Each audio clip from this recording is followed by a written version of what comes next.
Recently, I had the pleasure of talking to Ted Gibson from his eponymous lab, TedLab at MIT, which researches why languages are the way they are, how people learn and process language, and the relationship between language and culture. In this interview, we talk about his work with numbers, colors, word order, and information theory across various languages, and his search for simplicity in explaining the complexity of language. I hope you enjoy it.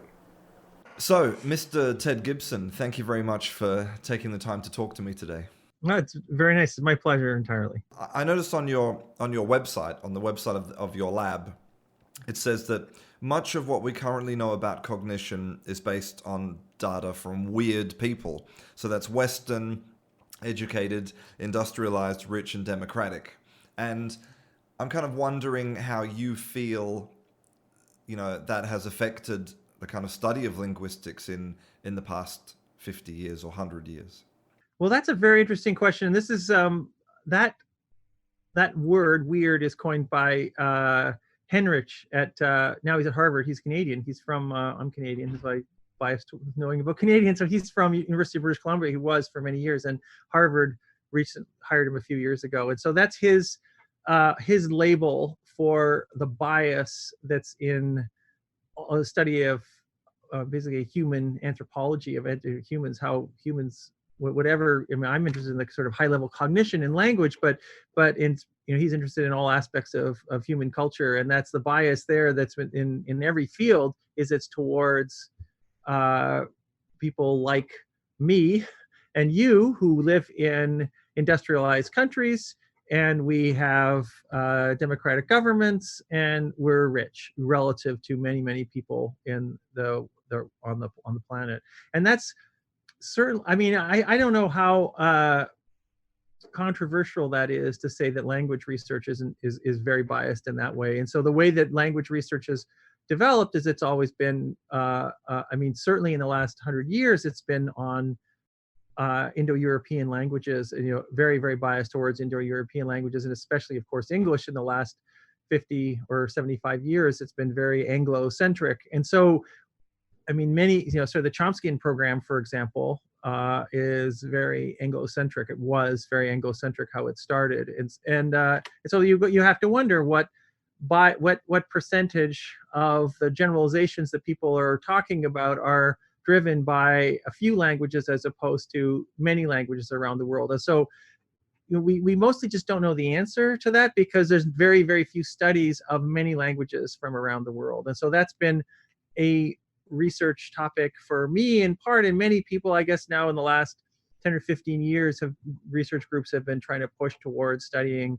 more. I mean, I think everyone universally agrees on this, that we need to, if we care about human language in general, then we can't just study English and French and German, or even Chinese and Japanese, which are very different language families, but they're still from very similar cultures. I mean, they're different cultures actually than at least American and European cultures, but they're still they're similar in many ways in terms of industrialization is very similar. And so, you need to explore a wider range of languages from a wider distribution of cultures. And so I've been lucky in some ways to be able to work with some people who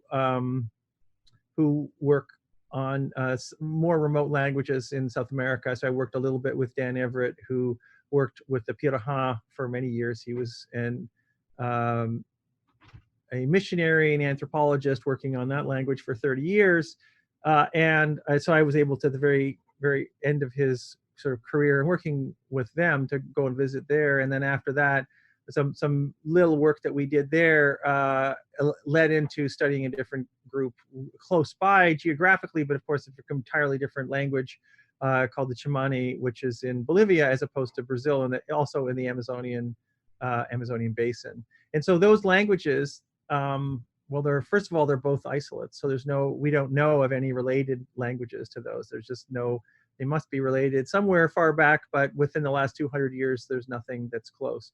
And culturally, they're both, well, the Pirahã are true hunter-gatherers, and the Chimani were what are called farmer foragers, which is sort of the next step up from hunter gatherers. They do a little bit of farming, but the farming is kind of like the farming that I could do if I were going to farm in my backyard. So it's very little farming. I grow a little bit for my family. I don't farm a big field with oxen or something like that. They don't have cows, and so they would just farm a little bit of something, which is more than the Pionohan do. So Pionohan don't do that at all. They would just do hunting and gathering, meaning they just catch what they catch in the forest, and they eat a lot of fish.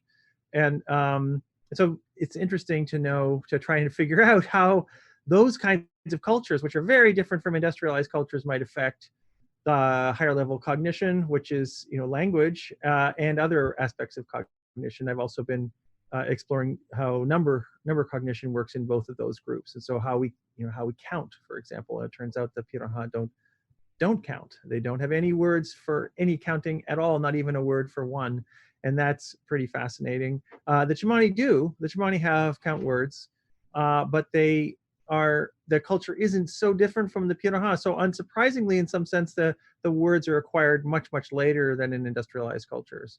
And there's so instead of learning the words as in English, in sort of American English, or there's big socioeconomic status differences among English, but it's only a few months. That's typically a few months, and so kids will usually learn how to count.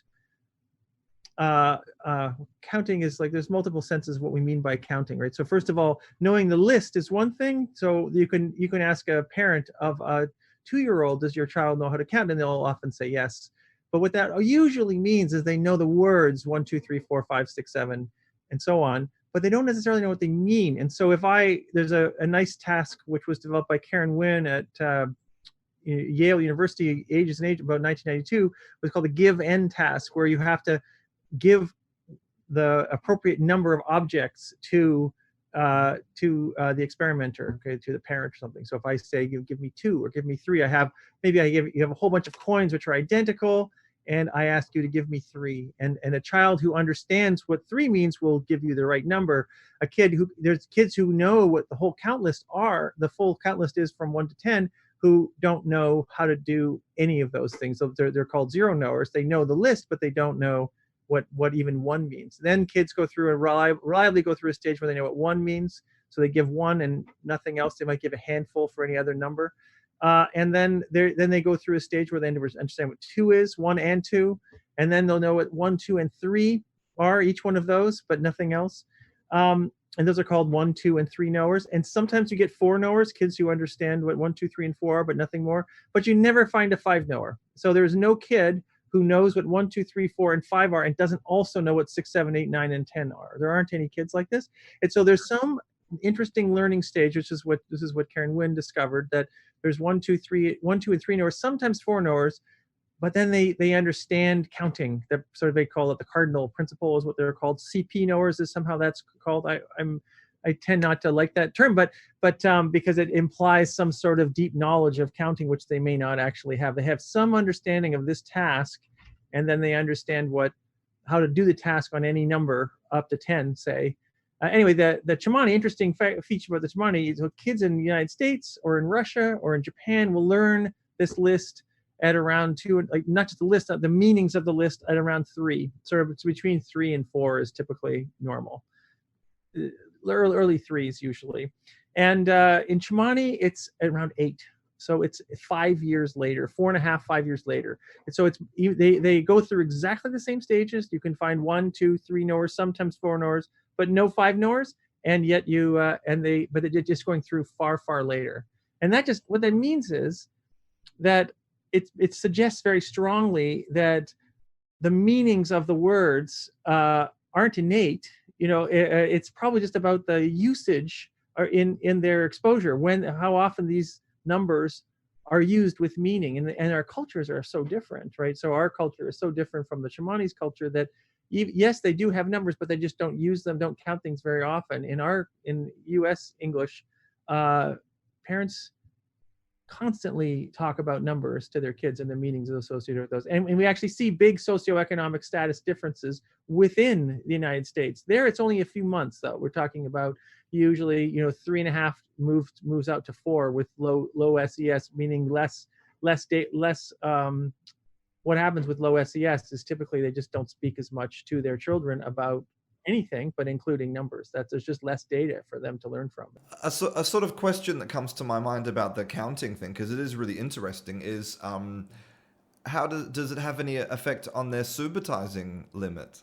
Probably not. I mean, so that's I mean, we just assume not. Actually, the reason we kind of assume not is that so the subitizing evidence is that little kids, babies, understand the difference between between 1 and 2, between 2 and 3, sometimes between 3 and 4, but not between 4 and 5. And so there's something about 1, 2, and 3 which are really those are called the sort of subitizing. That's a subitizing range. 1, 2, and 3 is coined by, is that Sue Carey or Liz Belkey? I can't remember. Someone has made that name up for these very low numbers, which are the idea being that that is something that we're just built in, that's built-in knowledge for not just humans but for all species, of being able to see the differences between those set sizes just by looking at them.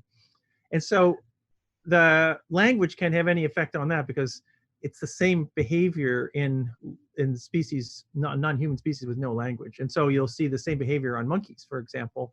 Monkeys are, so the way that people test subitizing on non-speaking animals, including babies, is you show a baby in 2 items on a screen or on a stage, and then you hide those items, and then you take up the screen and you replace 2 with 1 or 2 with 3, and they look for a long time at this surprising event where 2 is turned into 1 or 2 is turned into 3.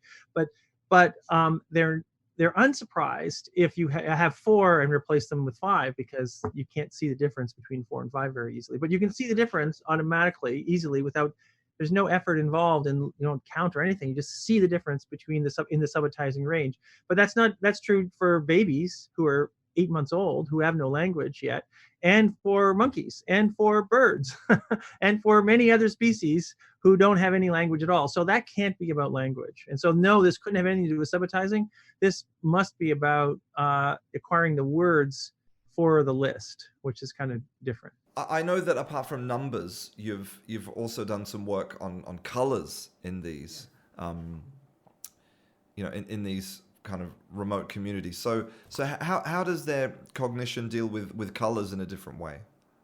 There's the long history of studying words for colors in the field of language, and so it's really became most prominent through Berlin and Kay. So there's a guy called Brent Berlin and Paul Kay who were at UC Berkeley in the 70s, 60s, and 60s, and they observed, I guess it had been observed before them, they are not the first ones to observe that there are cultures, languages, but cultures vary in the number of words that they use for colors. And so, in English and in industrialized cultures, there's at least 11 words that everyone knows. And those are black, white, red, green, yellow, blue, brown, orange, pink, purple, and gray. I don't know if I got 11 there, but that was around 11. And so at least that everyone knows in English. And then in some languages, in industrialized cultures, there's even 1 more or 2 more or something. And so in Russian, it's well known there's 2 blues. There's a light and dark blue that everyone knows.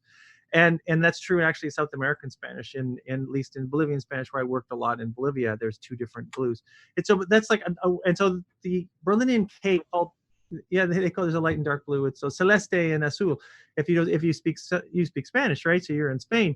I did, but I didn't know that. No, Spanish people from Spain are totally shocked by this, and also Mexicans. I had a Mexican student working with me, and this year I had a Spanish from Spain student working there, and they just think this is wrong.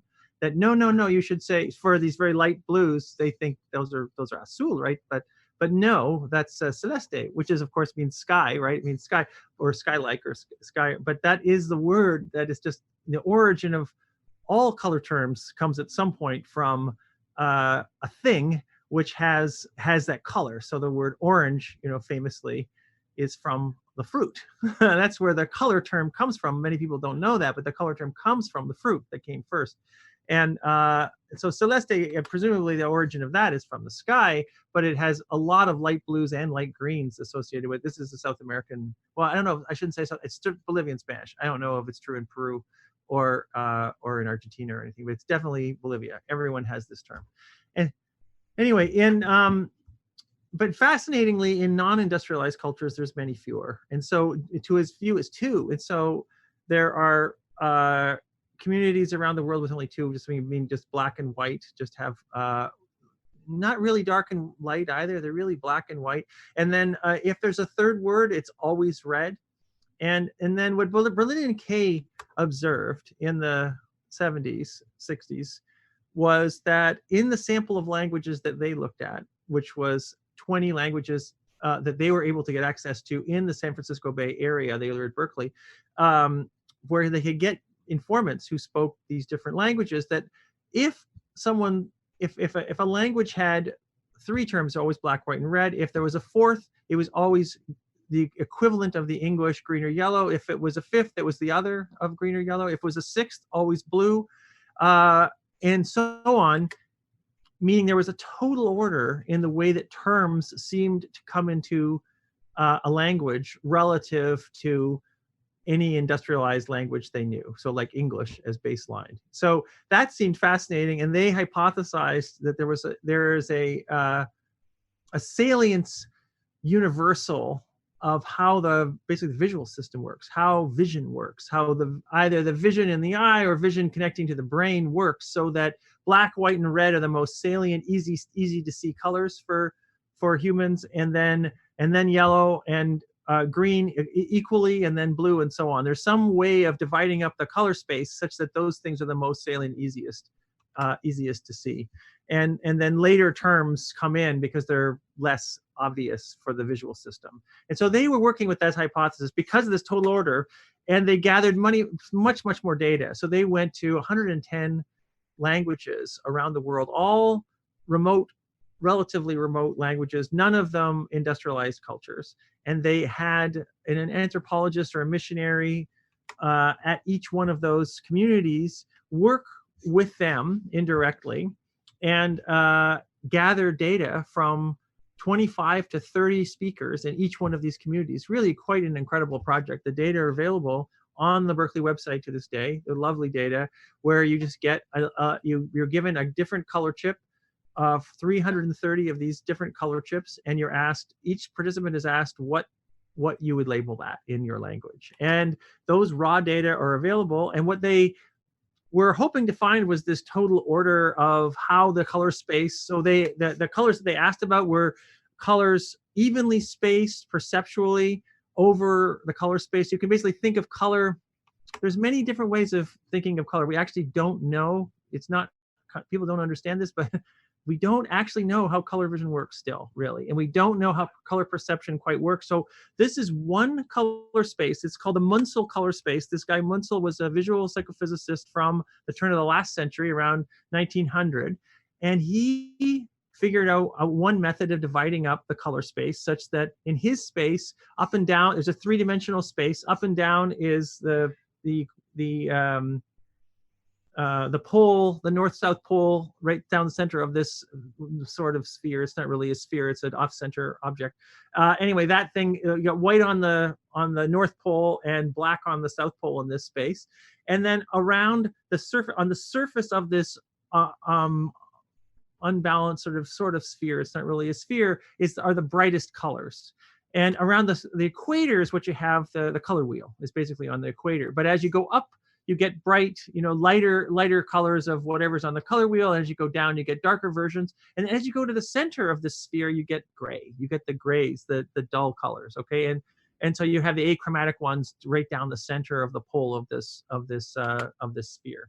And so this guy devised this sort of sphere, because it's like not a center thing, based on the perception, him doing visual perception experiments. And the World Color Survey used his space. There are other spaces. There are other color spaces out there. This is not the only one. There's a French group called CIE, which is not quite the same as this, and it's working on, instead of the method for gathering the data isn't quite the same. They're similar, but they're not the same. We actually don't know exactly how color is perceived in humans quite. We know how the vision works. We know how but we don't know the perception, how that exactly works. Anyway, so this guy had these people in the World Color Survey got Munsell space, 330 of these chips on the outside of this sphere, equally spaced. So where spacing between the two chips is determined by how similar these things look. If you have normal vision, you have normal trichromatic vision. You've got 3 cones that you can, such that you can see colors, and normal people have that. About 7% of men don't. They are green, red, colorblind, but most people can see all those. And if you do, then you can see literally millions of distinct colors. And so what Munsell did was figure out ways to rate the similarity of these colors, and devised a set of pigments, which are like paints, which are spaced across the visual perceptual space. That's what he figured out. And then the World Color Survey people said, we'll take evenly spaced version of some set of those, and it was around 320, actually 320, and then there was 10 right up and down the pole they took as well, so 330 total, and then just ask people to label those things. And so that's what he did. That's what Berlin and Kay did. And they didn't find what they thought they would find, which was there's a total order. In fact, they didn't actually find that. What they sort of talk about that still since, but it's very, very messy. The data from their original experiment are much from these 300 and from the original 20 languages, blowing up to these extra 110, which are all non-industrialized cultures. You still see that if a language has everyone's got black and white. There's always a word for black. There's always a word for white, and if there's a word for if there's a third word, it's always corresponding to English red. But after that, it's very messy. There's lots of spaces which don't have any, yellow doesn't come in early. Yellow, so Chimani is a great example. Yellow hasn't really come in there. It has at least 3, but it has, probably 5 or 6 words that most people know, and yellow is just not one of them. It's not a word in there. It should be early in this space. It isn't. And so there's a lot, and what the spaces look like or sometimes don't correspond very well to English colors. And so there's a concern there about, I wonder if what they were looking at originally comes back to your question at the very beginning, is that maybe there's some Anglocentricity associated with asking this question to bilinguals. Everyone was a bilingual in that original data set. It was 20 languages, but they all spoke English as well. And so there may be some spillover from knowledge of English or knowledge of some other language into the native language. Whereas you go to these, they're great data set, the World Color Survey, it is mostly monolingual speakers of each of these 110 languages. And you don't see such the exact sort of English correspondence so much. So when you say that language doesn't have a word for the color, does that mean that when they want to talk about that color, they make some sort of comparison? Is that how they do it? Or they just don't talk about the color at all? It's a fascinating question, and I would say mostly they just don't talk about the color at all. It's they just mostly don't. They can't answer that question. In the Chimani is a culture which is kind of low on this scale of how many words people typically know. It has at least 3, definitely has black, white, and red, and it has probably 2 more on average that most people know. And any one person will give me 6 or 7 words, but they vary a lot. And the 5th, 6th, and 7th won't be the same across people. There'll be different things they'll say for similar spaces. And so what they can answer the question. And so and there's a lot of interesting questions there, actually. So they have a term for color. So there's some of these cultures don't even have a term for color. And so then you're sort of teaching them this concept of color. They probably know what the concept of color is, even though at least you're teaching them to label that concept. Of course, they can understand what the concept is without ever having labeled it before, but because there's nothing different about it's totally obvious. I haven't actually run this task myself a culture which doesn't have a word for the concept color, but I would find it hard to believe that they wouldn't understand what the task is about. Because when they're doing the task, you have to label 330 of these chips, these color chips in a row, when there's nothing similar about any of these things except the color. And I presume they're human beings. They can figure out after two of these or one even what we're talking about here, what the relevant feature, even if I don't have a label for that feature, that abstract concept in my language, I can understand what it is. So it's like for me with number, with the Chimani, or well, I guess with the Piranha, really, we don't have any words for numbers. They know we're talking about quantities in sets. They just don't have any words for those things. It's not like they can understand what the task is about. They understand perfectly well what the task is about. They just don't label these things. No, I'm really surprised when it seems like, based on the original data, it seems that there's always black and white to begin with, which I'm kind of surprised about because, in nature, there's not a lot of things which are kind of pure black and pure white. So you would think that maybe a more natural color, like a color that occurs in nature, like, I don't know, green or brown would be first. Well, that's a very interesting. I mean, it's a very interesting question. Is about why black and white. I have some speculation about that, but you're interesting. But just to get back to it, we've only talked about one of the hypotheses so far, which is the original Berlin and Kay, which is kind of salience, which is kind of not far off from what you're getting at. And in some, well, it's actually different from what you're saying. I think what you're saying is very much closer to our hypothesis, which is about use, sort of a usefulness. So when we start thinking about why do we have words at all? Why do any human languages have words? Like, what is the point of a word? And so is it, it's an interesting deep question, actually. And so a plausible answer to that question, a very simple, maybe simplistic answer to that question, is that we have a word when we want to, I mean, depending on what we're talking about, I need to tell someone else. I want to, if it's about language, is about communication to some degree, then I need to tell someone else about something that I'm thinking about. And so if we're talking about color, why do we have color words? Those are properties of objects as opposed to objects themselves. And so why do I have, under this hypothesis, that's because I might have multiple objects of exactly the same color, such that I need to tell you which one I'm referring to, the red one and not the black one, or the black one and not the white one. And this kind of, that's when I need a word. So under the communication based hypothesis idea. So it's not that we can't, so it's very different from the perceptual based. The perceptual thing is about, I see something and I think there's something perceptually interesting and salient about it, and I create a word for it, not because I want to tell you about two things which differentiate on that color, just because I find the color interesting or something. That's the perceptual hypothesis. And so you're talking about, this very, so under the use-based hypothesis, which was our hypothesis, it's not actually obvious that green and brown, even though they're the most common things, would be the first words to come out, because under the use-based hypothesis, I would need two objects which are identical except for color, such that I need to tell you about, oh, it's the green one, not the brown one. Well, there's not very many things that are identical except for green and brown in the world. I mean, you might think, oh, a banana is a great example of that, actually, where a banana can go from green to yellow to brown, and that's actually very common in most of these hunter-gatherer kinds of communities that I'm exposed to in South America. But the issue there, the problem there, is that color isn't the only thing that's changing when you change the color of a banana. You're changing its usefulness, actually. You're changing it from an unripe thing to a ripe thing to a rotten thing, and so you might easily imagine the use there is not, I mean, the color is correlated with the use, but we could easily talk about the actual use itself, like what the taste is and whether I want to eat it or not. That is correlated.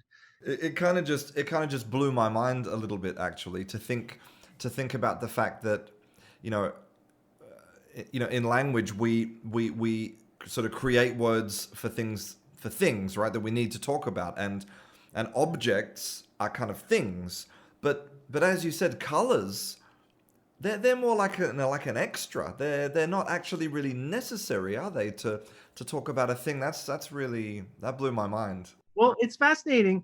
You say that because they are necessary in our world. In your world and my world, which is the industrialized world, they're absolutely necessary because almost everything that we interact with is of an arbitrary color because we like color. Humans like to look at color, and then if we dye things all these different colors, and so then I can have a shirt which is red or purple or gray or very different subtle shades. So you go to a paint store, you go to what we would have here is like Home Depot or Lowe's, these giant uh, do-it-yourself kinds of stores which have you know thousands of different colors, and they all have different labels because that's important. I need to be able to convey to you in a word, not by showing you a picture, because I have to somehow get that across I have to tell you somehow what that is. And so now there's, I don't know, 200 different yellows and oranges and browns and greens. And I have to,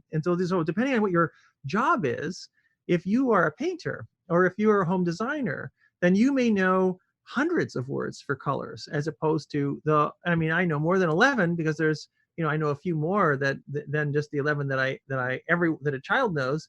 But you need those depending on what the job is that you're doing. If you're in fashion, you need that, right? That's like, what is fashion? It's a texture and it's color, and it's of course there's shape as well. These things are very important to humans. These are like what looks good to us. uh has a huge component of that is color. And so then the more you're in the fashion industry, the more you care about color and you need more words. Well, if you're in a hunter-gatherer community or a farmer-forager community, these things just do not come up. Like, this is just not, you can't change your environment in this way. You don't have arbitrary colors to any objects. Everything is kind of given to you by the natural environment. And so uh, it's it's not, that's it may be slightly overstated because they do have, for example, industrialized clothing, but the industrialized clothing is not obtained in the same way as we obtain industrialized clothing. They don't go to a store where they can choose whatever color they want. The clothing they get is really happenstance in some weird way, such that it gets given to them by someone got it somewhere, and it gets passed on in some way. They don't have a lot of choice about color or shape or stuff like that. And so it's very different. So you don't need the words. So, they see the same things we see, but there's, like, if you look at a sunset in South America, it's the same beautiful uh, array of colors as it is here. It's just there's no reason to label those colors actually here or there. There's no reason. We can, but you don't have to, because I don't have two skies and I don't have to tell you which sky to look at. It's this color one or this one. No, there's only one of them, and we can just admire it, and there's not really any need for the words. It is fascinating. When people sort of start thinking about this for the first time, they realize that why do we have these words? It's, when I bring up this thing, is you really see millions, you see literally millions of colors. Why is it we only know 11 or 12? Or even if it's 20, even if you know 20, it's because that's all I need to get around in the world. And when you start looking at the variation in color that's actually there, you realize it's actually it's a hard problem, this categorization that we're doing. And I suppose this also, the use kind of hypothesis would also explain numbers, right? Because if you're a hunter-gatherer, you don't need numbers. I mean, I believe that the origin of numbers was like the Sumerian clay tablets, or the tokens that were used like in the early days of trade. Like, unless you're doing trade, you probably don't need numbers. There's a bunch of theories actually about when numbers were first kind of discovered, when by humans first started realizing there's an abstraction over sets, which is numbers. And that's, trade is certainly one, and farming is another, actually. So just when you have a bunch of animals, say goats, and you go to bed at night, and you want to get up in the morning and make sure they're all there. This is a nice, simple shorthand to keep track of whether or not they're still all there. Say you have 17, it's like, that's a good way to remember, to see if they're all there. I talk about the Piranhawas people sometimes, and the Piranha have no words for numbers, not even a word for one. And people are surprised by that. And I often get the question, well, because I show them pictures of this group, and there's a lot of kids, there's adults and kids, and there's a lot of interesting properties of this group, but they do have a lot of children. And so people sometimes ask me, well, how do they keep track of their kids? If you have like 3 or 4 kids, isn't number a good way to keep track of your children? And I always say that, well, you don't have children, do you? Anyone who asks me this question, because if you have children, you know that's not how you keep track of your kids. You don't go to bed. I have 4 kids. I get up in the morning. Oh, 1, 2, 3, 4. They're all here. No, it's kind of important who they are, not just whether the same set is like with a group of goats. I go to bed. If someone happened to have replaced one with another, one of my goats, unless I keep track of their identities of my children are very important.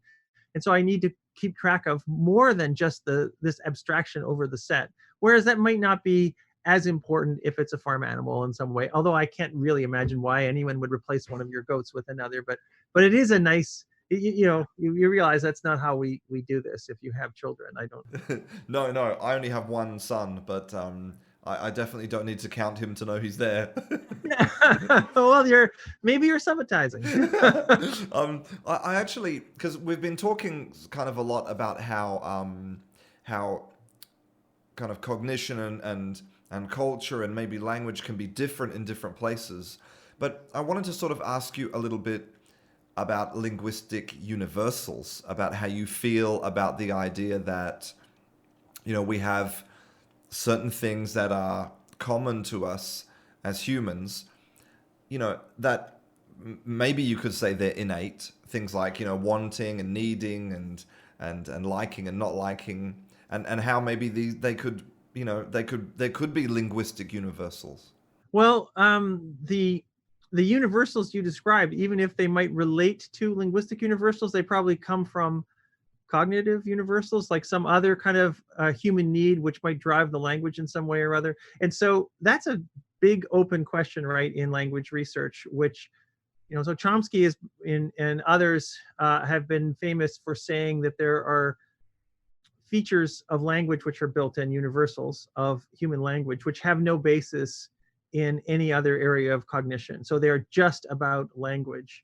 And so that's a kind of a different, that's one kind of a question. And another kind of question would be whether if there are any kinds of universals in human language, say in what words look like or what sentence frames look like or whatever those things might be, do they derive from other cognitive properties? And our group is working on that second part of the equation, is whether or not there are universals, and maybe they are, if there are, and we think there are, that are driven from other areas of cognition. And so the color one is one. There's this lovely universal that we were able to discover, which I didn't sort of quite get to, which is in color naming. Turns out, if you in terms of communication, this use-based idea makes this. Actually, we came upon this. We didn't know this would be there, but it turns out that if you do a very simple information theoretic analysis of, it sounds so complicated, but it really isn't very complicated, for how complicated it is, easy or hard it is for me to convey a color to you. Okay, so I've got in my head a physical color, like a color of an object, and I want to convey that to you. How do I do that? I use a word, okay? And I use a word, and we can talk about the number of bits, the number of yes/no questions it takes to convey that information.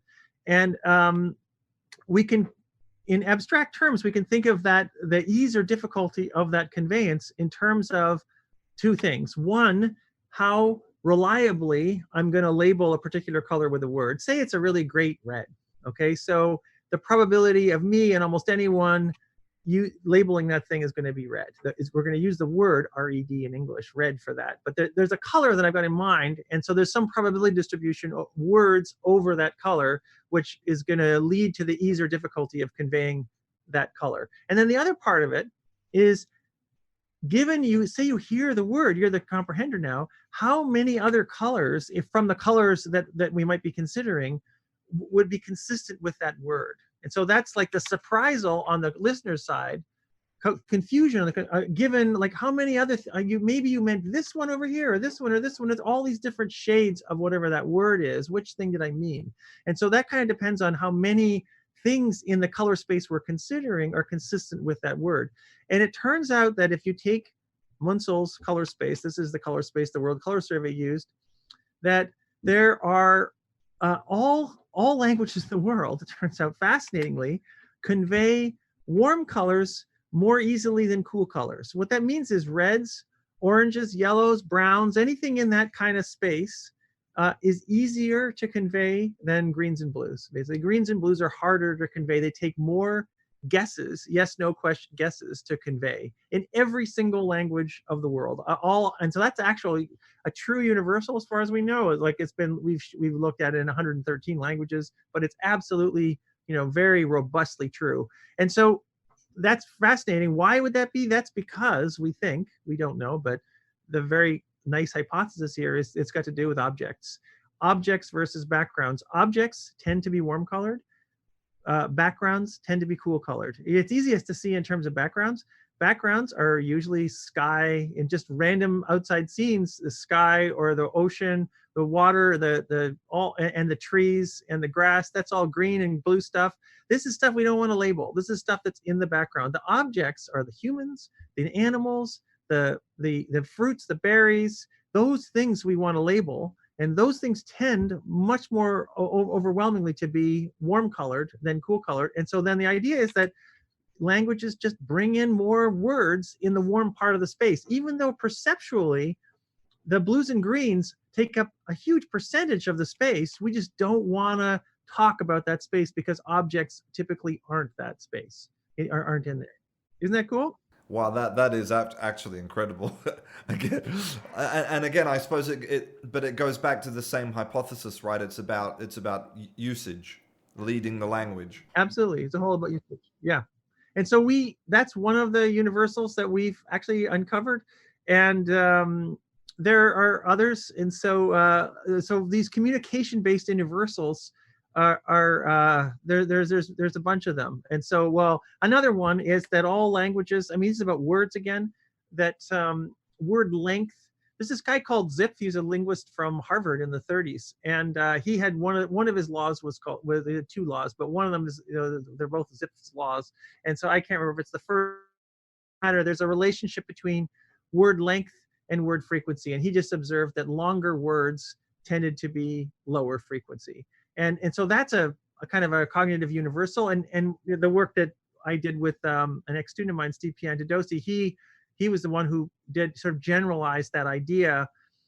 Well, he noticed that there's lots of very short words in a language, in English, for example, which are very low frequency. And that's kind of surprising under this Zipfian idea that you could have a very short yet low frequency word. And I'm trying to think of an example. Well, yonder is one that just came to my mind right now. And so yonder is extremely low frequency, but and it's very short. It's only two syllables. And yet, and his idea was that, well, yes, you can have lots of these short words as long as they're predictable in their local context. So it's not really the frequency independent of context. It's actually the frequency in the context, the predictability in the context, which help predicts a word's length. And so the point is about yonder is there's a bunch of these examples that he found where it usually occurs after over in English, and so you don't have it on its own. It's very in very narrow predictable context do you use this word. Yes, it can be short because it occurs in a very predictable context, and across every language we've looked at, you get a nice relationship between word length and the predictability in the averaged over all possible contexts. But does that kind of replace the original law then? Yeah, it does. It totally does. But Ziff would have been totally happy with that. This is just, maybe Ziff was just like working before this information theory was around. So Claude Shannon was around in the 40s, and Ziff was around the 30s. It's the very end of Ziff's career. So there's two things going on here. One, the information theory didn't exist. This sort of very simple, I mean, it's simple, but it's really great, the information theory due to Claude Shannon. And two, the data sets didn't really exist. So you need bigger data sets to estimate predictability and context. We were only able to estimate these things really well once we got Google Ngrams, which was in 2009. And so, Ziff working in the 40s, yes, he can estimate frequencies of words, but to get predictabilities of words across all possible contexts means you need large data sets of how words tend to look, and he just didn't have that. back then. I'm wondering how what kind of effect this might have on somebody who's trying to learn a language, because if you sort of look at the original Zipf's law, you can say, well, the good news is that all of the really common words are kind of short, so they should be kind of easier to remember. But with the new kind of revision, it's more like, well, actually, you can also have lots of really short words that are not that common. So suddenly for a learner, context becomes super important, like learning words together. That's right. That's right. That's exactly right. And I think that is right. And that is a good way to learn those words, because that's actually, how would you learn a word like yonder? I mean, you don't want to learn it independently. It's really only used in very narrow contexts. Many words are only used in very narrow contexts. That's like they really are very in normal language use. It's there are words which are used widely across many contexts, but I think many words are very really context specific. And so I think the best way to, I mean, it's you're probably gonna you need the contexts to learn those things correctly, in some sense, to be like a native speaker correctly in that sense. Yeah, no, absolutely. I'm not sure if that's easier or harder. Probably in some sense it sounds harder in some ways, but it might be easier in some other way, which I'm not seeing right off the top yet.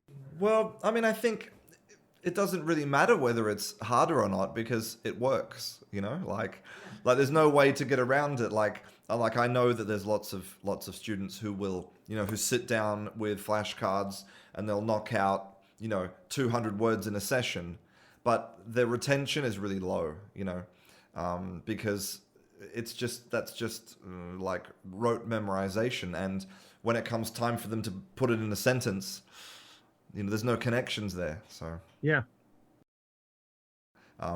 Even if they do the fancy stuff like what's it called? Oh my god, I can't remember the name. It's where you where the flashcards repeat at certain frequencies, depending, like you'll get a word you haven't seen for 2 weeks will appear again. I can't remember what it's called. Spaced repetition. Yeah, it's like a big thing in the world of language learning. Some people love to punish themselves and sit in front of flashcard programs for hours. I personally can't understand it. But Yeah, no, I can imagine that. I can imagine it's not really how language is learned, right? Because the way, I mean, maybe I shouldn't say that. It's not the naturalistic way to learn language, which is more about communication with other people, right? That's a kind of a weird, non-communicative way to learn language. But I shouldn't say weird, because maybe there's like social aspects of language such that people are variable and they maybe don't want the social aspect as much as they want to know the language, right? And so maybe that's something where if you're less social, you might be okay with doing that. Whereas if you're really social, you probably have an easier time learning.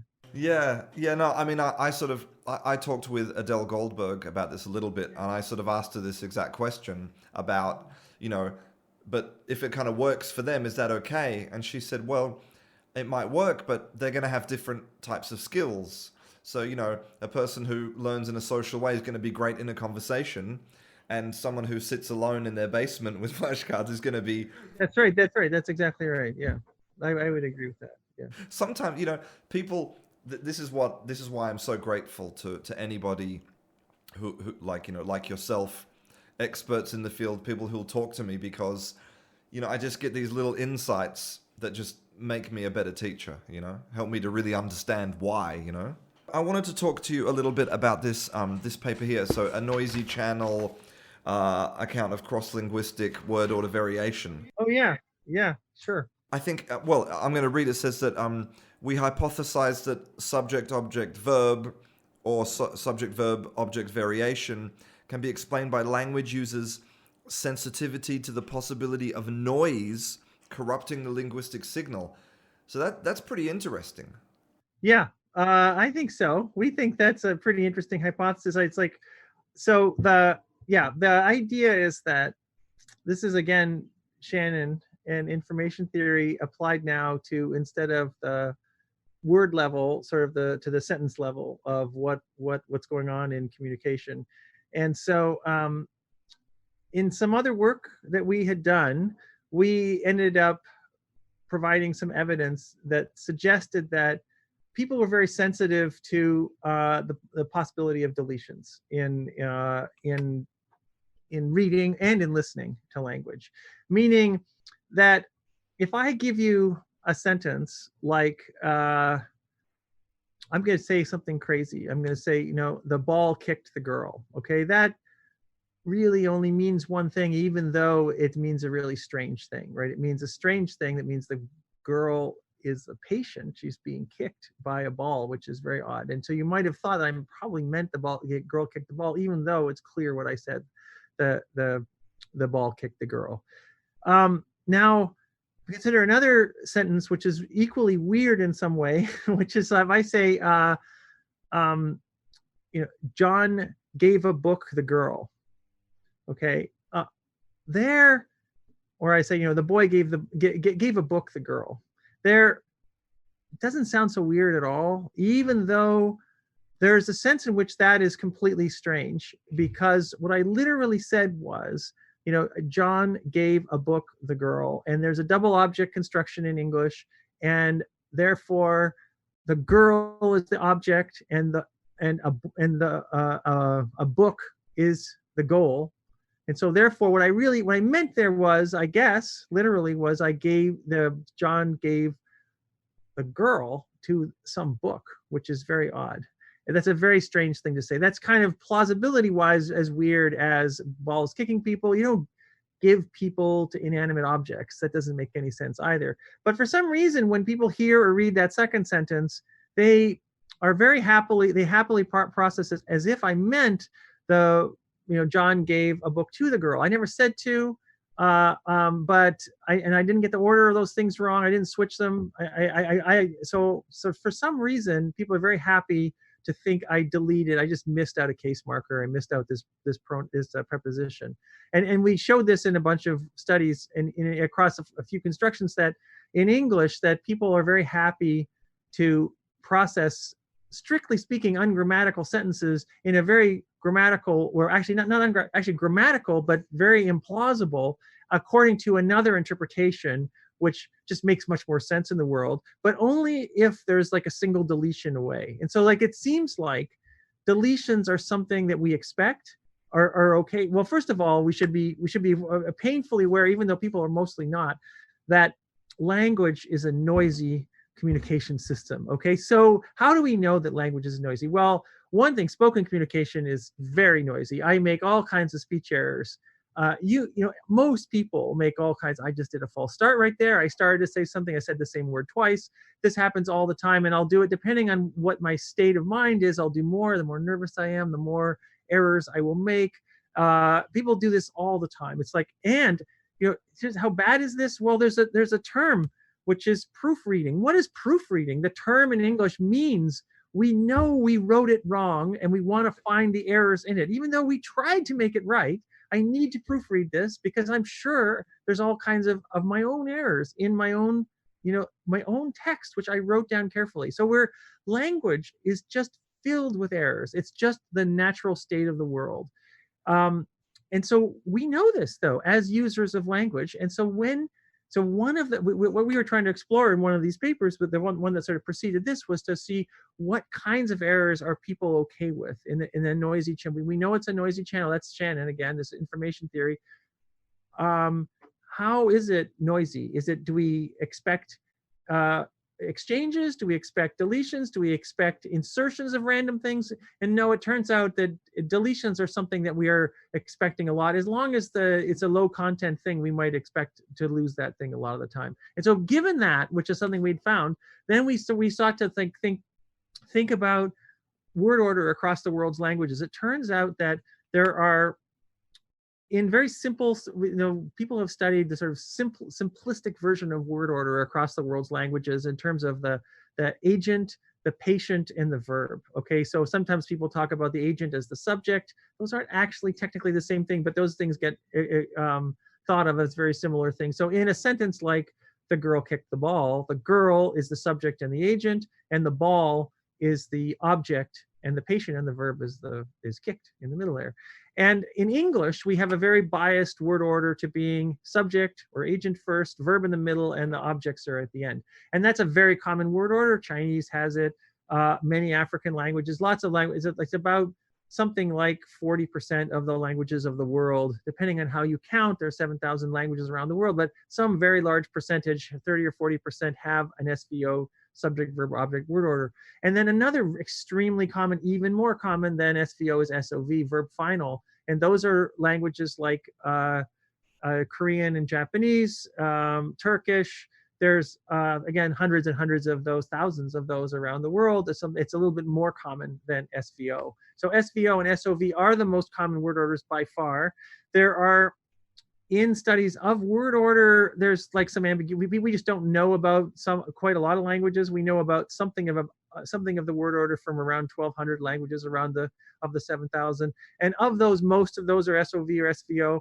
And so there's and then I can't say much. There's one other pretty common word order, which is called, it's verb subject object, VSO.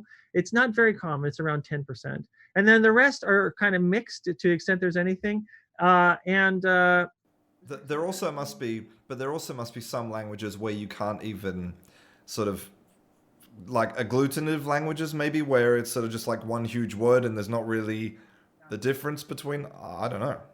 That's a very interesting general point, is how do you well, even if it's an agglutinative language, to the extent the languages are agglutinative, if there are separate words for things like nouns and verbs, like that, to the extent there are separate words for nouns and verbs, which is not obviously apparent in all of the world's languages, although in most it is true. Then where is the methodology of people who've studied this is like, well, where do you put the agenty thing, the noun agenty thing, relative to the verby thing? So ignoring the morphology, where do you put these things if they're going to be fully labeled? There's another whole question, maybe you're getting at, is that, many languages, if they have a lot of morphology, don't even, there's a lot of things that are pronominalized, and so you don't even need to say the nouns. But say in the first mention, what's the default way? This methodology is trying to study why, just trying to get some inkling out of what the possible word orders are across the world's languages. And so anyways, the two most common, I think, uncontroversially, are SOV and SVO, very much so. And VSO unquestionably, I think, is third. And then the others are just very, very rare, actually. The other possibilities like OVS or VOS or whatever I'm missing here is the other. There's one other I'm missing there, which would be OSV, I guess. So those are ones where subjects come after objects. And those are just very, very rare across the world's language. So agents typically come before patients as opposed to after patients, almost always. And that's plausibly because, this is an old story due to a guy called Brian McWhinney, who thought that, and it seems very plausible to me, is that, we as humans like to talk about other humans, and agents are usually human. They're usually ourselves, in fact, and we like to talk about ourselves, and we want to talk about other humans, and those things are easiest to talk about first. So we kind of go with the most salient, obvious things first. Those are the humans, and then we go on from there. And then the subjects kind of have to come before the objects if there's some sort of cognitive universal based on animate, because the patient things are very often inanimate, things like a ball, in a girl kicked a ball. And so those things tend to come after. They're less important, salient to humans. And so we were wondering, so this noisy channel thing, we had this idea that maybe it might explain something about the world's languages, that languages tend to be either SVO or SOV, but when they're SOV, they're almost always case marked. And when they're SVO, they're rarely case marked.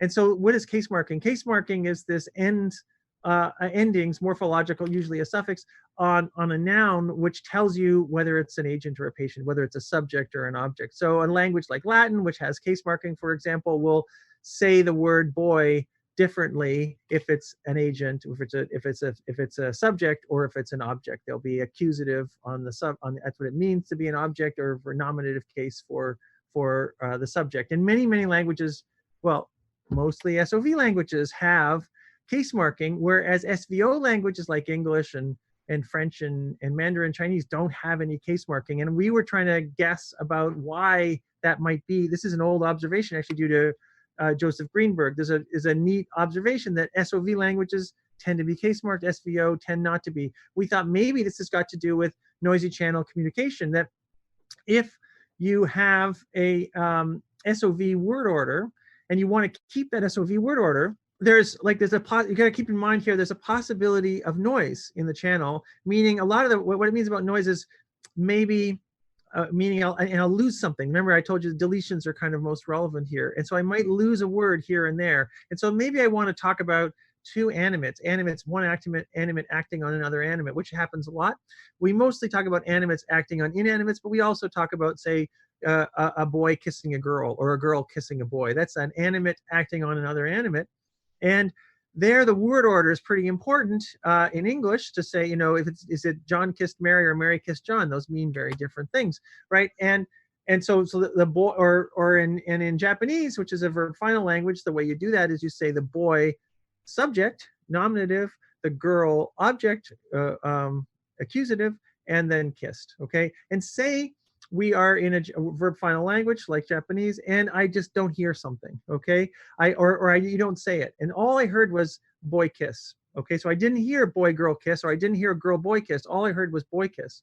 Then there's a possibility, I don't know now, I might not know if I'm a listener just coming into this conversation, that whether the boy is the agent or the patient of that. I know the boy's involved in kissing, but I don't know if he's the agent or the patient, because I just don't have enough information, because all my nouns come before my verb and I don't know which one it is. Whereas in English, if I hear boy kiss, it's different from I hear kiss boy. Like, those things sound different because of the orientation relative to the verb. The verb provides a kind of a centering point, because basically verbs and nouns aren't the same, right? So nouns are labeling things in the world. Typically verbs are telling how they're interacting. Here in English, we got the verb in between.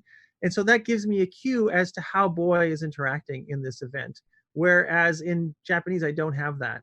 And so the idea is that if you want to keep an SOV language, a nice way to keep that language, that word order, and there's like reasons to think that SOV is a really nice word order, actually a very easy word order for people to learn, independent if they didn't have any language before. So there's like a couple of case studies of these sign languages, which are basically born out of whole cloth. There's Nicaraguan Sign and El Bedouin Sign Language. These are both SOV languages. When they're created from home sign languages, they both somehow created a verb final language. And so there's something easy about verb final languages. There's this very cool paper by Susan Golden Meadow showing that no matter what native language you speak, people will tend to gesture meanings from that language. If you just, now I'm like basically trying to make up a sign language to describe English. They'll gesture in SOV even though they speak SVO, which is pretty. Boy, girl, kiss. Exactly. Well, actually, that's an interesting case you just brought up with the boy girl, but with boy girl, it's boy ball kick they will do. So if it's inanimate object, when it becomes two animates, then gets much messier. But if it's an animate acting on an inanimate, then they will tend to gesture the verb at the end, almost very, very, very robustly. Wow, it's so weird, because you're right, when I think about sort of acting it out with gestures, it does make sense to sort of like, you and then the ball and then kick, but yeah.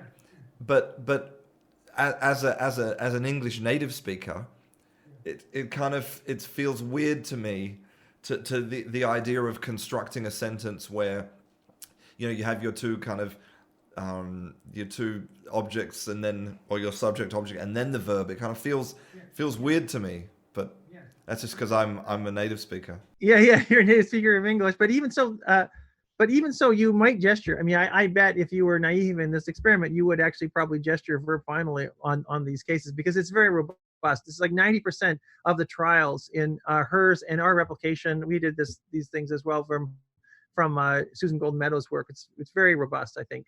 But so that's just to say that SOV is a very natural word order for humans. It's a natural word order. And so if you want to keep that natural word order under the noisy channel hypothesis, it turns out that case marking is a great way to do it. It's like a way to have a redundant cue as to what I mean, when I say, boy, I say, oh, nominative. And so even if you lose the other thing, okay, this person's the agent. So it's like a redundant cue to tell you how to interpret this noun. And I need those under the noisy channel hypothesis more for verb final languages, just because deletion is a thing that I have to deal with in normal communication. And so it turns out that works very nicely to explain a lot about world's languages, in that, as I say, there's this lovely generalization which was unexplained by Greenberg, which is SVO tend not to be case marked, no endings on them. So English is a lovely case of Old English used to be, it comes very close to German. And German, as I'm sure is very case marked. And so German is underlyingly, people think, SOV. It's got certainly a lot of verb final structures in it. English used to be like that. And as English had language contact, Old English had language contact with French, and it lost its case marking. And as it lost its case marking, it also lost its verb finalness. So it's hard to know which one caused which, but it went verb medial and lost case marking entirely. So it went from German. So once you go verb medial, you don't need case marking anyway. And so people just drop that. It just goes away. And so that's kind of just like a case study in the observation that if it turns out that's just like almost all verb final languages are case marked and have a lot of endings, and almost, I shouldn't say it's not so much true in the other direction. There are examples of SVO languages with lots of case marking, and Russian's one of them. So Russian's a lovely language where it tends to be SVO and has lots of case marking. So that just means it's a very redundant communication system. It's basically very robust to communication under this hypothesis. It's the other direction, which will be a little weirder, if you can find verb final languages with no case marking. And I don't know of any of those. They probably exist. There's always exceptions to things, I think, or often. I mean, I don't know about this. This is not this is the kind of case where I would expect exceptions, because it's just a case of like a general tendency, a sort of a hypothesis about how languages are changing to make communication easier. And the thing is about any of that kind of hypothesis is there's many things that make language easier or harder. And so there's tons of, in some sense, one of the first things I talked about was this sort of word length, word predictability correlation. It's not perfect. So in some sense, there's many exceptions to that at the word level. So there's many short words which are very, very low frequency and even aren't very predictable. A word like ox is like very low, very short word, and also pretty low frequency now. Data are complicated in real languages, and so there's like many factors predicting, explaining why any one thing is the way it is. And so you're going to find tons of exceptions. There's a general case there across every language, though, that word length is very correlated with word predictability. Here, I think there's going to be a general case such that you're going to have less case marking as you have more verb final regularity. But I know that less for sure than I know about the other hypothesis.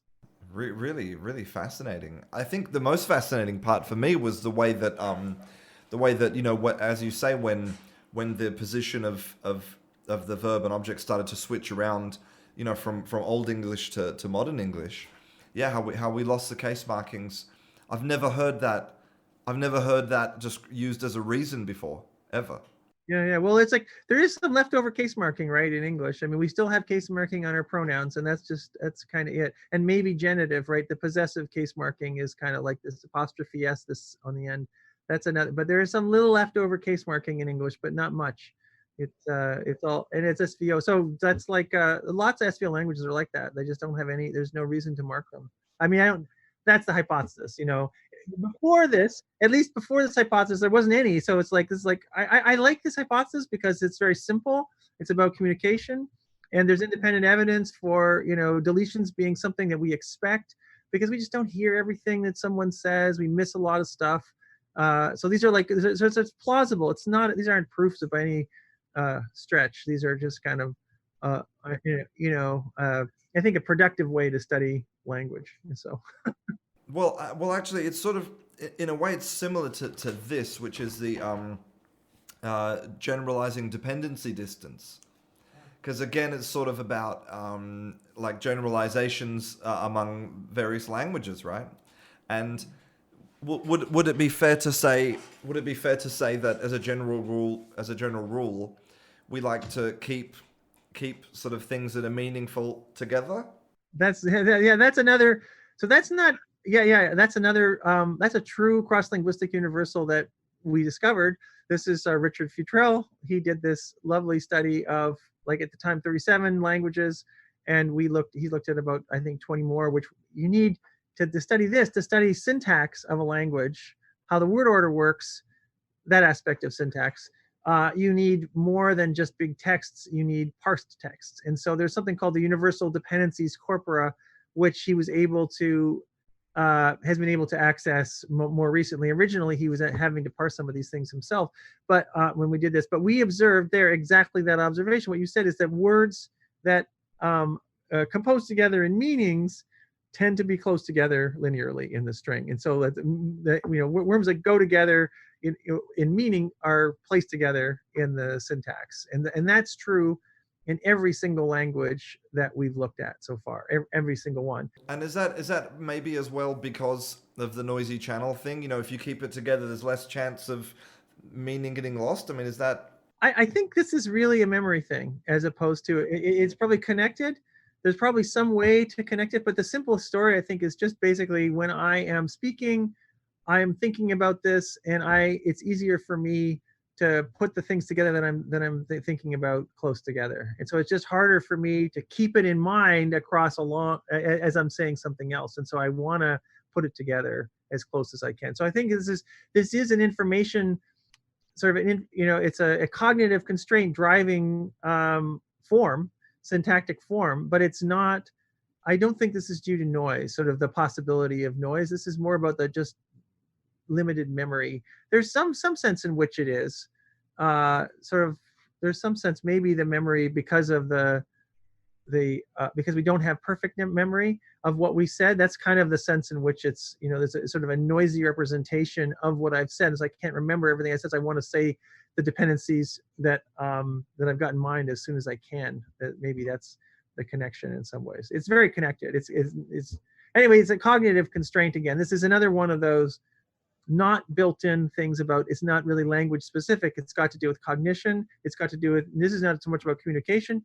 It's driving, other aspects of our memory, sort of making language the way it is, as opposed to the Chomskyan sort of way of thinking about, there's maybe universals which are built in, which are just purely language based and have no other cognitive basis. This is very different from that hypothesis. All these things I've been talking about are different from that hypothesis. That hypothesis, I haven't seen any.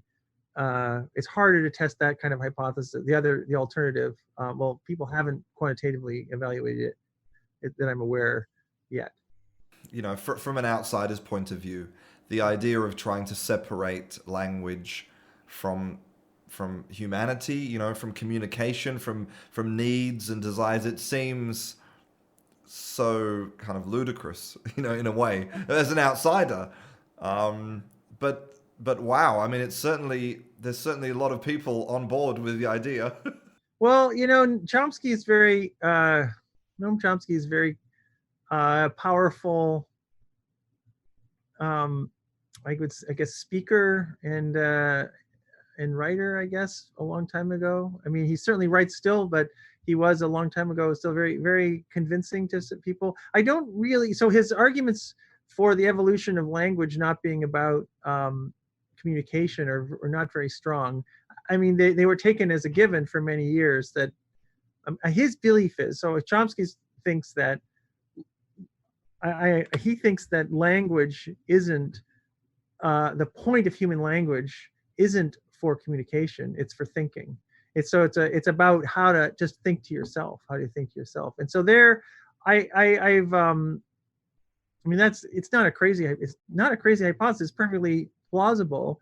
It's just different people have a different intuition, so that we can evaluate on that. Well, I mean, Ev did some work that showed the difference between language and thought, actually. That's absolutely right. So yes, that's absolutely right. And so I mean, I kind of think that's what's a little misguided in some ways about his idea there. So that language and thought aren't the same. I think there may be big differences in people. I don't know this. This is just sort of speculation in whether or not we have an inner voice. So I think it's kind of a weird thing to even talk about in some ways, but whether when you're thinking, do you actually think you're hearing someone talking? Are you talking when you're thinking? And I think there's a big variability across people in whether they have that perception or not. And so I think Noam Chomsky has the perception that he's talking to himself all the time. He's one of these people. There are people out there, many people, who hear themselves talking to themselves all the time. And for me, there's variability here because I do not talk to myself in this way. I have never heard my internal voice in the way they talk about it. There is no internal voice. It's just nothing, because I don't see why I can't even understand the idea of why I need to hear this voice of language when it's like the language is good enough without any voice to it for me. But that's an interesting thing to explore, actually, empirically. I have this sense that maybe that's what's different about Noam and me, at least, is that he has an inner voice. And so he's hearing this all the time. And I never hear this.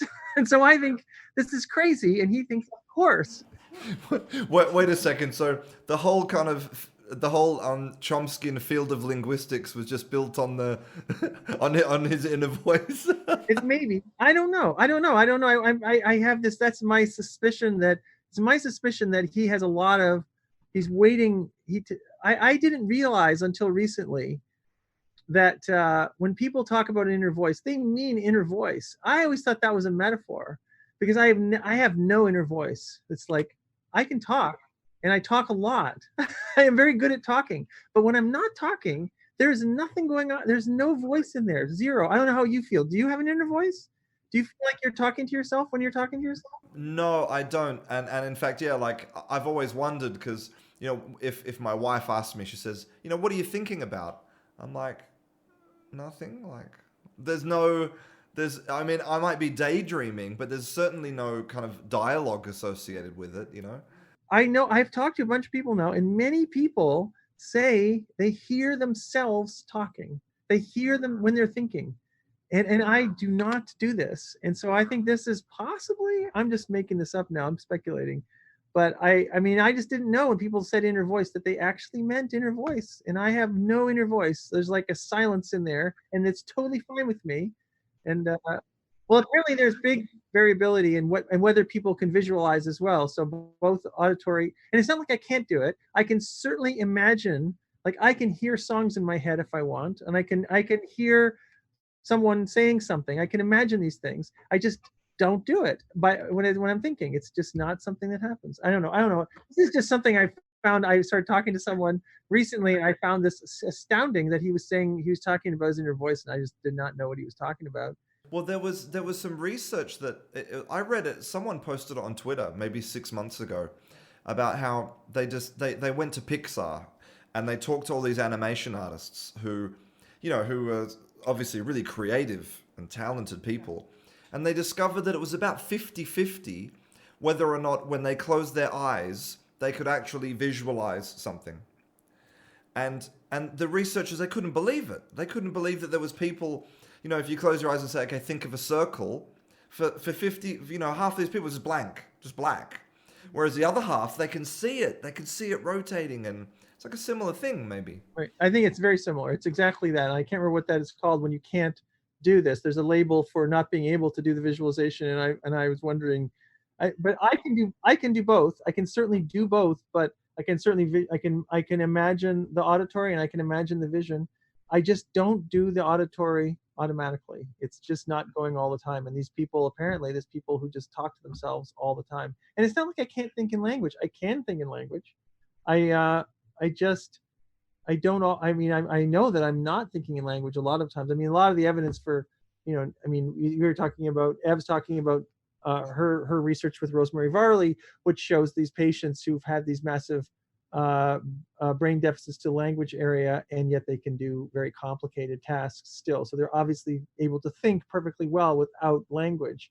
And so that shows, unquestionably that language is different from thought. but it's kind of obvious that language is different from thought in many other ways. Like if language is the same as thought, then I wouldn't have any trouble writing down, complicated ideas that I have. Like I often have insights without being able to put them into words, right? It takes a while. It takes so long sometimes for me to figure out how to say the thing that I know is true, that I figured out, but I can't say it. Well, that's clear example of language not being thought. And if anyone was a good example of language not being thought, it would be Chomsky in some ways, because his writing is very unclear often. It's very hard for me to know what he intends. And it's weird that he thinks they're the same, if he does think they're the same, because I had this argument with him here recently over. For you, is it possible to imagine language without communication? Um, it's a different beast. And so it's not a human language then. Yes, I can certainly imagine it. It seems it's more like art or something then. It's some sort of art form. Like I mean, that's what it feels. I mean, that's my basic intuition, I guess, is that the function of human language is communication, and so you can use it for other things if you want. And so I could invent languages which aren't really very good for communication, which are just for some other purpose. uh, I could certainly do that. I just don't know. They wouldn't be good for, if they're not devised for communication, then they're not going to be good at it. I think I'm just sort of wondering, you know, well, this is a question I kind of ask everybody. I mean, why is it that you're interested in language? Because in some ways, the work that you do could be viewed as really kind of, abstract, and it's all about, formulas and big data, but yet, your view of language really is kind of very human. That's a very hard question to answer. I guess I've always been interested in. I just I can't answer why I'm interested in. I can just tell you that I've always been interested in the forms and structure of language. So even when I was a little kid and we had to do weird sentence structure grammar trees, I did have to do this when I was like in fifth grade or sixth grade, and I found it extremely interesting to see how, like, they didn't talk about it this way, but it seemed like this was like how compositional structures of different words gave meanings. They didn't talk about it this way, but that's what it seemed like was going on there. And so I guess I mean, my background originally is sort of math and computer science, and I find this to be like a fascinating human problem just from an engineering point of view. Is how is it we're taking this list, big set of things, and combining them into whatever it is we want to think and talk about? I just find that to be a totally fascinating problem. Now you ask me, why is that interesting? I don't know why that's just seems, because I guess it's because it's our method of interacting with each other and the world, and just to understand that just seems like a fundamental thing to want to understand. Whether or not, I started off in computer science, and so the computer science approach to these questions is typically not about how humans are doing it. It's about how can we solve some engineering problem. uh, that's just because of the problems that that computer scientists can, I think, get the most funding to do most easily, as opposed to what's most interesting, which is why does language look like this in from whatever perspective. I think is just a fascinating question. And I actually don't even speak very many languages. I mean, I'm Canadian, so I speak French a bit, reasonably well, but I haven't like spent a lot of time trying to learn a lot of languages. I kind of just like the problems associated with any one of them, the sort of the compositional problem associated with combining meanings that every human who speaks language does. I don't know if I'm answering your question at all. I just, why do I like it? It's fascinating. That's why. I think maybe the reason I find it interesting is because you're sort of applying computer science, which is it's a very hard science. It's like right or wrong, and you're taking something like human language, which there's like culture and psychology, and it's messy, really messy, and trying to sort of reconcile those two things. You know, maybe that's the maybe that's the fascination, because it's just so difficult. Yeah, I guess I have this sort of bias that it's all these things are going to turn out kind of simple at some level. And so I keep, whenever the solution that's been proposed is really complicated, I sort of don't believe it. I think maybe there's an easier solution, because the solutions I'm giving you are pretty easy. Actually, they're pretty simple to say. Like, there's a little bit of math. It's true. It's a little bit. There's a bit of math, but the math is like not. There's words that you can use to say what's going on in that math. So it's like, oh, that's all that is. And so it's really, as soon as things get a little unwieldy, I worry that it's wrong. That I have a huge simplicity bias towards for language. And so that's, the fact that I guess I like to work on it, because I felt like that wasn't the case when I started in this field. That wasn't the case at all. And so I thought, oh, this is a place where I can apply some neat skills, math, computer science skills, to somewhere that probably has solutions like that. Eventually someone will start figuring them out. And so I want to do that. I want to try anyway.